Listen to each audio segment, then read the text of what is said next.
Bueno, de esta cuestión, que hoy el Gobierno, por ejemplo, el ministro Margallo decía que el procesamiento de la infanta doña Cristina lo que demuestra es que la justicia, que funciona el Estado de Derecho y que es igual para todos. Me gustaría que veamos, que conozcamos todos los argumentos y los motivos que han llevado al juez Castro a procesar a la infanta Cristina, a mantener la imputación por 2 delitos fiscales y 1 de blanqueo de capitales. Ya les anuncio, por si todavía no saben, que la Fiscalía se opone, por supuesto los abogados de la defensa también, y la abogacía del Estado.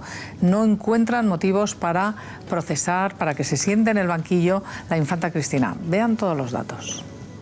Finalmente, los pronósticos se han cumplido. El juez Castro ha procesado a la infanta Cristina por 2 presuntos delitos contra la hacienda pública y otro de blanqueo de capitales. Pasadas las 9 de la mañana, el magistrado hacía público el auto de conclusión del caso Nos, una causa judicial que abrió en julio de 2010 y que ha durado 1.436 días. El magistrado definía así el cierre del proceso tras dar a conocer la noticia. Ya se ha cerrado. Junto a la infanta aparecen otras 14 personas imputadas, entre ellas su marido Iñaki Urdangarín, su ex socio Diego Torres, la esposa de este, Ana María Tejero, y el expresidente balear, Jaume Matas. El abogado del Duque de Palma contaba esta mañana cómo ha vivido su cliente el proceso. Con intensidad, con la intensidad.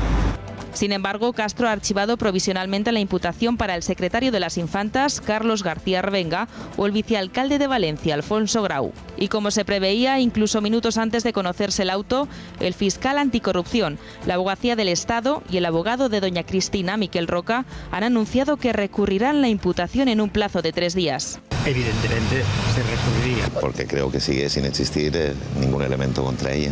En primer lugar, el juez Castro imputa a doña Cristina por cooperar con su marido en 2 delitos fiscales por haber defraudado supuestamente 337.000 euros a la hacienda pública. Este presunto fraude se habría llevado a cabo a través de Aizón, la sociedad mercantil cuya titularidad compartían al 50% los duques de Palma.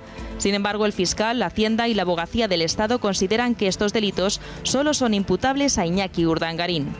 Por otra parte, el magistrado imputa a la infanta por supuesto delito de blanqueo de capitales, al haber pagado gastos personales con las tarjetas de crédito de Aizón. Sin embargo, el fiscal sostiene que la infanta no conocía el origen delictivo, aún por probar, de estos fondos.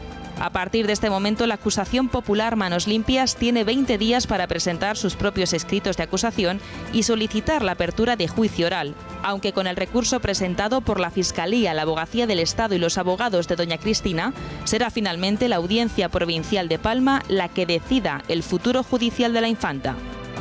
Ahí lo tienen, señoras y señores, y está al otro lado del teléfono José Luis González Armengol, ex juez decano de Madrid. Muy buenas tardes, señor González Armengol. Buenas tardes. En este momento ya ha conocido este auto, que aquí lo tengo, es verdaderamente grueso, de 167 folios, si no recuerdo mal. La realidad es que la pelota está ahora en el tejado de la Audiencia Provincial de Palma de Mallorca, ¿no es así?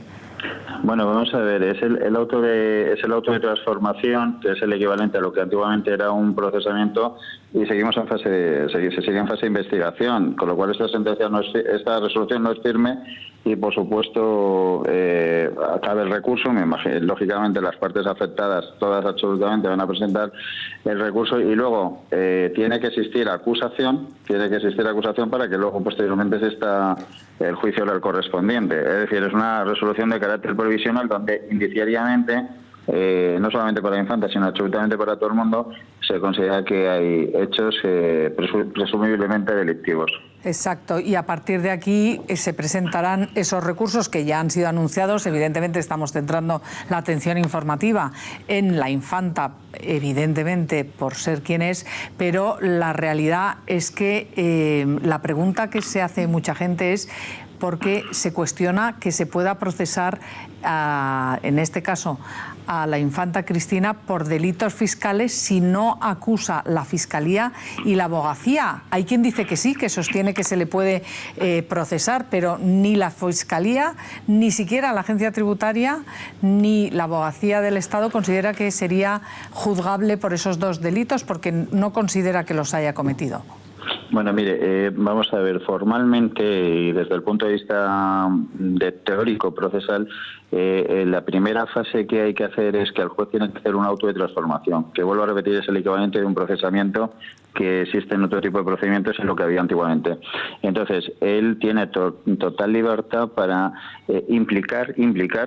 imputar a las personas que considere conveniente en el decurso de la investigación. Por supuesto, tiene que sustentarlo en pruebas importantes para que luego, posteriormente, en su caso, si lo consideran conveniente, las acusaciones, que son las que estamos comentando, formulen el escrito de acusación pertinente. Es decir, el juez puede hacerlo, pero evidentemente si va sin acusaciones, o si usted me apura, si va sin la acusación del Ministerio Fiscal, en todo caso la Abogacía del Estado o la Hacienda, la Abogacía del Estado en representación de la Hacienda Pública, pues el tema, como se dice vulgarmente, desde el punto de vista de acusación, va prácticamente muerto, por mucho que exista acción popular en ese sentido. Pero vuelvo a repetir, es una resolución de carácter provisional, va a haber recurso absolutamente de todas las partes, incluso lo que no es bastante habitual, que incluso las acusaciones respecto a imputaciones han anunciado, porque lo han anunciado verbalmente, el tema de la presentación del recurso correspondiente, y pues yo prácticamente estoy convencido de que la hipótesis más verosímil es que finalmente no haya acusación formal respecto a la infanta. Exacto. Si no la hubiera, como está usted diciendo, lo digo para traducirlo a las personas que nos están viendo en este momento, si la Fiscalía no hiciera esa acusación, en ese recurso ya va a decir que no lo hace, y tampoco lo hace la Abogacía del Estado, si no mantienen la imputación de los delitos, si la recurren, entonces no se sentaría en el banquillo, para entendernos, la infanta. Vamos a ver, primero hay que articular el recurso, y la audiencia provincial puede dejar sin efecto esta resolución que ha dictado el juez, que hace un auto de transformación antes del paso previo a las acusaciones. Sí que puede sentarse en el banquillo, ella y cualquier persona, si hay una de las acusaciones que formula acusación contra ellas. Es decir, creo que hay una acción popular que formula escrito de acusación, inevitablemente hay pena de banquillo, hay juicio. Ajá. Bueno, pues esta cuestión me parece importante, y en cuanto a los tiempos procesales en los que estamos moviéndonos, ¿en qué tiempo tendría la audiencia para decidir esta cuestión? Vamos a ver, primero hay una notificación formal a las partes de la resolución, y luego tienen el plazo correspondiente de 5 días para presentar recurso de apelación, 5 días hábiles, excluyendo los días festivos, y una vez se ha presentado el recurso hay que dar traslado de los recursos que se presenten al resto de partes. Digamos que estaríamos hablando de, no hay causa compreso, estaríamos hablando de 2-3 meses para la resolución de la audiencia provincial. Ajá.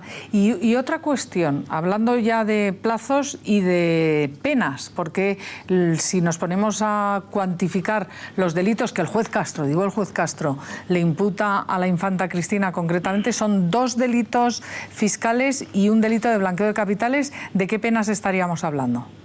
Bueno, estaríamos hablando, pero bueno, luego lo que pasa, vamos a ver, estamos hablando de penas en abstracto en principio, pero luego hay que hacer las concreciones correspondientes donde se tiene en cuenta, lógicamente, las posibles atenuantes, la inexistencia de agravantes, porque, por ejemplo, no consta que existan, respecto a estas personas, no consta que existan antecedentes penales, y entonces siempre, en todo caso, estaríamos hablando pues de una pena inferior a los 2 años, una pena total inferior a los 2 años de prisión, básicamente con el tema de los delitos fiscales, porque el blanqueo de capitales es un delito difícil de articular. Si no tienes una buena base probatoria, pues no superaría los 2 años de prisión, con lo cual estaríamos hablando de la remisión condicional de la pena. O sea que estaríamos hablando de una pena máxima de 2 años. No, bueno, las penas son amplias, en la estrategia y tal. Lo que pasa es que hay que, pues está hablando ya, digamos, concretando, porque se aplican en su grado mínimo cuando no hay antecedentes, cuando no hay agravantes y tal, y en definitiva se aplicaría ese tipo de, hipotéticamente, estaríamos hablando de ese tipo de pena en concreto, que es lo que interesa a efectos prácticos. Porque si no estoy equivocada, el delito fiscal es pena máxima 5 años y el de blanqueo 6. 6, con lo cual son 2 Sí, sí. delitos fiscales, Sí. 10 más 6 sería el máximo. Pero luego no se tienes va a que hacer aplicar. luego hay que aplicar un artículo que es la acumulación jurídica de las penas correspondientes y entonces quedaría más o menos en ese entorno. De acuerdo. Bueno, ¿tenéis alguna duda jurídica más con el ex juez decano de Madrid que queráis solventar? Yo quería preguntarle si ahora en este momento usted tiene información si ya está formado el tribunal de 3 magistrados que juzgará el caso, porque parece ser que en Palma hay una especie de pánico generalizado entre los magistrados y no tienen ningún interés en que sean designados en ese tribunal compuesto por 3 magistrados. Bueno, vamos a ver, yo no tengo información, pero simplemente hay que cumplir la normativa procesal y las normas de reparto, precisamente para no quebrantar un derecho fundamental que es el juez predeterminado por la ley.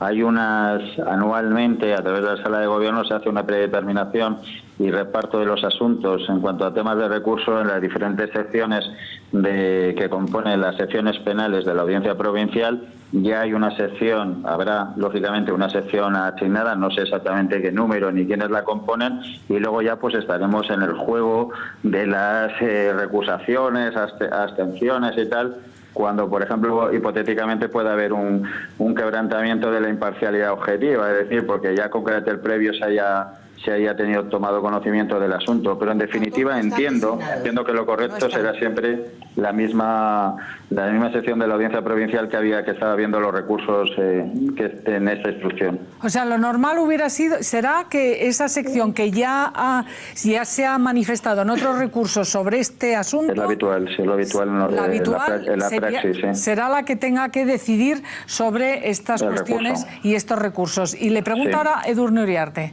Señor González Armengol, el fiscal de este caso, como todos sabemos, ha hecho una declaración durísima contra el juez, diciendo que si ha imputado a la infanta es por ser quien es. Y la pregunta que yo le quiero hacer, ¿esto significa que en otros casos semejantes le consta a usted que la persona implicada por no ser infanta, es decir, una ciudadana, un ciudadano español anónimo, no habría sido imputado? Bueno, yo tengo constancia de otros casos. Lo que pasa que evidentemente este tema es, objetivamente hablando, pues hay una repercusión mediática fortísima por estar implicada quien está implicada en ese sentido, y yo lo único que puedo pedir y lo que el derecho debe otorgar y dispensar es un trato igualatorio absolutamente a todas las personas que estén en un procedimiento, sea quien sea. Es decir, que la cualificación del rango de cargo que estés ostentando no te pueda ni beneficiar y evidentemente en ningún caso te pueda perjudicar procesalmente, porque aquí estamos evidentemente en presencia de un claro juicio paralelo. La opinión pública sentencia, juzga, y evidentemente nosotros tenemos que regirnos por las normas procesales, aplicar escrupulosamente la ley y que se haga la valoración jurídica pertinente en función de las pruebas que existan. Exacto. Bueno, pues don José Luis González Armengol, ex juez decano de Madrid, muchísimas gracias por clarificarnos todas estas cuestiones, que son muchas. Gracias.